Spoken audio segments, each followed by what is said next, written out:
अब जरा सोचिए खातून जन्नत का मुकाम। तमाम औरतों को अपनी जिंदगी में खातून जन्नत को अपना रोल मॉडल बनाना है। एक अच्छी बीवी बनना है, एक अच्छी बेटी बनना है, एक अच्छी मां बनना है, तो खातून जन्नत को देखो, ये तुम्हारे लिए रोल मॉडल। वो खातून जन्नत, इनका मुकाम और मर्तबा, तुम्हारी सरदार है, तुम उनकी बांदी हो। शायद पूरी जिंदगी गुजर जाए, मां खातून जन्नत का नाम नहीं ले पाती। एक बार तड़प कर खातून जन्नत की तरफ रुजू करो।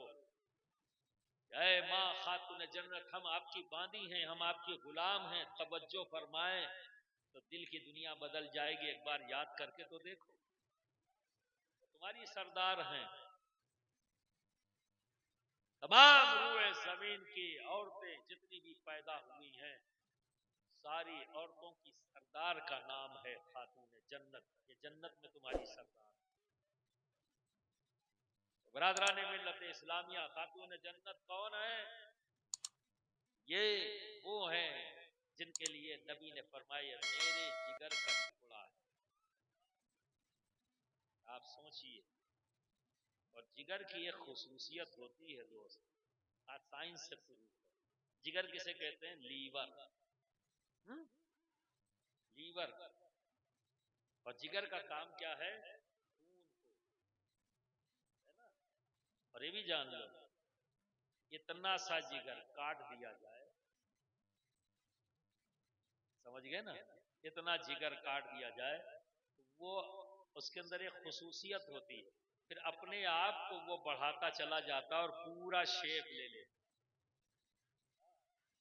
जान ले आप, आज साइंस जब इलाज करती है, किसी का लीवर खराब हो जाए, पूरी तरह से लीवर खराब हो गया, तो लीवर ट्रांसप्लांट पूरा नहीं होता कि काट के फेंक दे, ऐसा नहीं होता।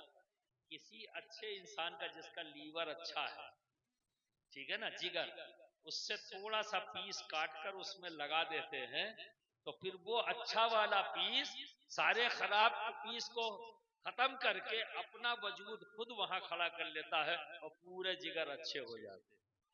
तो जरा देखो अल्लाह के रसूल ने क्या फरमाया, फातिमा इदा तुम मिन्नी,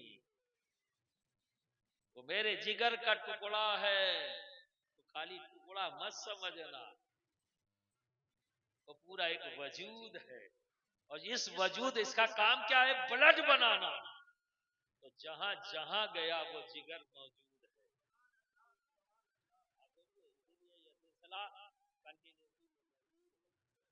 तो वो फातिमा जिसके लिए नबी कहें, ऐ फातिमा तुझ पर मेरे माँ बाप कुर्बान।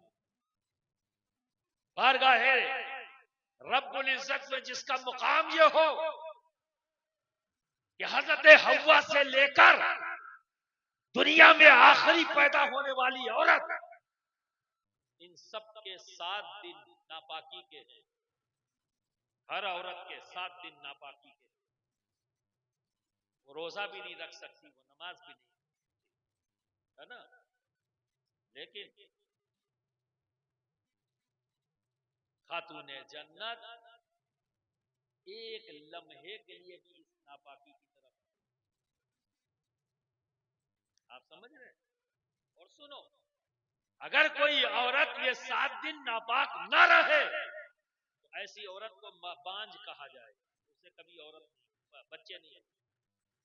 बच्चे होने के लिए जरूरी है इस नापाकी का। जब अमल ठहरता है तो ये बंद हो जाता है, तो यही बच्चे की ग़िज़ा बन जाती है। आप समझ रहे हैं ना। लेकिन खातून जन्नत को कभी नापाकी नहीं हुई, और 2-2 बच्चे। और जब एक बच्चा होता तो औरत 40 दिन नापाक होती है। खातून जन्नत की एक वक्त की नमाज कज़ा नहीं। अब आप अंदाजा लगाइए ये क्या है। ये निज़ाम कुदरत है कि हर औरत को 7 दिन नापाक होना है। ये निज़ाम कुदरत है कि बच्चा होने के बाद 40 दिन नापाक वो रहेगी। ये निज़ाम कुदरत है। पर खातून जन्नत वाहिद ज़ात है, जिनके लिए अल्लाह रब्बुल इज्जत ने अपना निजाम बदल दिया। दूसरी मिसाल, एक वाहिद ज़ात जिसके लिए रब ने अपना निजाम बदल दिया, और एक निजाम और, एक ही बात नहीं, एक और है, क्या निजाम बदलना है रब कि सबकी रूह एक निजाम बना दिया, बिल्कुल मौत जाएंगे और रूह को कब्ज करेंगे, ठीक है। पर खातून जन्नत दुनिया की वाहिद ज़ात जिन्होंने अपने रब की बारगाह में हाथ उठाया, कहा ऐ परवरदिगार आलम, मैं चाहती हूं कि मेरी रूह तू अपने दस्ते अक़दस से कब्ज करे, और रब ने कबूल कर। तो यहां भी रब ने अपना निजाम बदल, रब ने दो बार निजाम बदल। अब आओ तीसरी जहां, जहां सबको अपनी फिक्र होगी, मैदान महशर, जहां सबको अपनी फिक्र होगी, नफ्सी नफ्सी इला गैरी, ये नारे होंगे जबानों पर वहां क्या होगा? अरे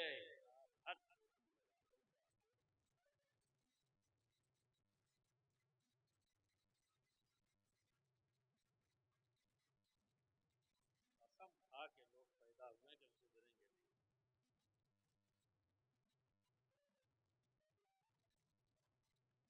इतनी बड़ी खिदमत कर दी आपने कि बम मैदान मार दी। चलिए दुरूद शरीफ पढ़िए, सल्लल्लाहु अलैहि वसल्लम या रसूल अल्लाह या हबीब अल्लाह।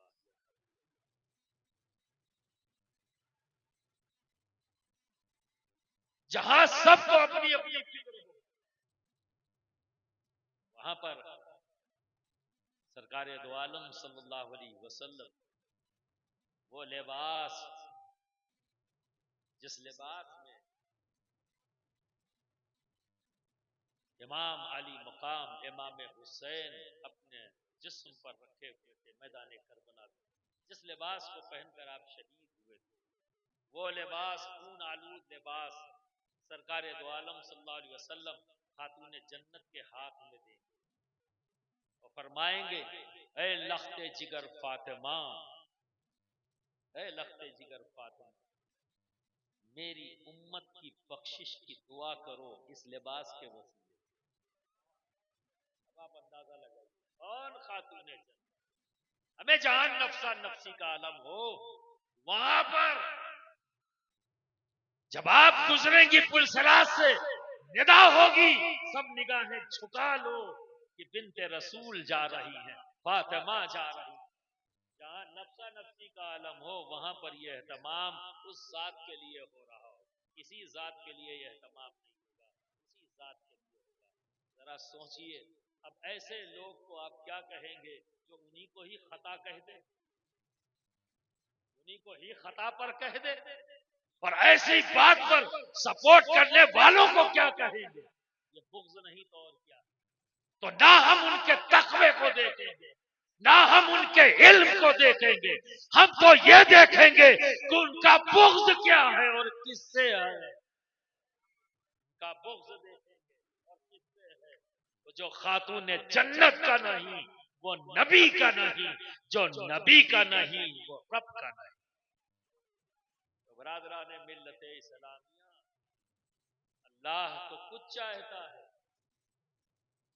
जाने कहां से पगड़ी बंधवा के आ गए और अल्लामा फहामा बनकर लोगों के ईमान पर डकैती डाल दी। बरादरान मिल्लत इस्लामिया, होशियार रहो कि दुनिया की दौलत जिसके पीछे तुम भाग रहे हो, ये चली जाए तो फिर से हासिल कर लोगे, क्योंकि इस दौलत का असल शक्ल क्या है, ये हाथों की मैल है, फिर हासिल कर लोगे। लेकिन ईमान चला जाए तो पता भी नहीं लगता कि कब गया। तो अपने ईमान को पहचानते रहो, इसका टेस्ट लेते रहो। तो ये आयत करीमा से एक चीज और मिल गई कि एक पैमाना है अपने ईमान को चेक करने का। ऐसा तो नहीं मतलब चला गया हो, हमें पता ही नहीं लगा हो। हमने तो अल्लामा फहामा की कुर्बत इख्तियार कर रखी है, तो ये जरूरी नहीं कि हर अल्लामा फहामा सही ही हो, है ना। बहुत से ऐसे भी हैं कि किताबें पढ़कर तो बहुत आगे बढ़ गए, हकीम उम्मत बनने की शौक था, लेकिन अल्लाह की मंजिल भी नहीं तय कर पाए। ऐसे भी लोग हैं, मिसालें तो मौजूद है ना। तो हर अल्लामा फहामा जरूरी नहीं है। ये देखना होगा कि इन्हें अली से मोहब्बत है या नहीं, इन्हें खातून जन्नत से मोहब्बत है या नहीं, हसनैन करीमैन से मोहब्बत है नहीं। तो उनके लिए ये देखेंगे और अपने लिए भी देखेंगे कि जब अली का जिक्र हो तबीयत फड़क ना जाए, खातून जन्नत का जिक्र हो आंखों में आंसू ना आ जाए, हसनैन करीमैन का जिक्र हो और ईमान जोश न मारने लगे, तो संभल जाना, संभल जाना। ये ईमान के डकैत